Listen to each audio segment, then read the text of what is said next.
Note: the following video depicts a specific configuration of the notebook. The same removal and replacement procedures apply to all configurations of the notebook. Caution: the following procedure should only be performed in a clean room environment.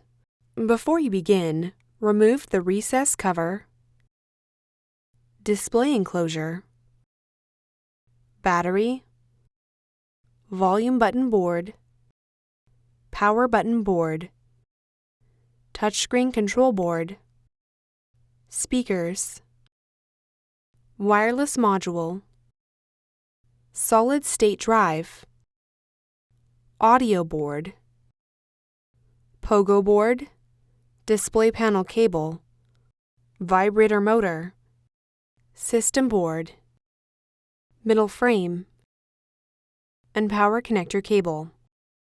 Removal.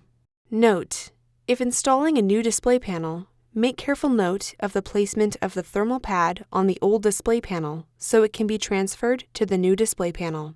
Lift the display panel off of the alignment pins on the touchscreen and remove. Replacement. Note: if installing a new touchscreen, remove the following from the old touchscreen and install on the new touchscreen: webcam, wireless antennas.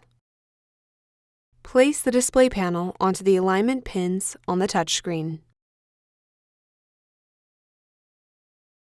Important: when replacing the touchscreen, additional post-repair tasks are necessary. Review the additional information provided for details.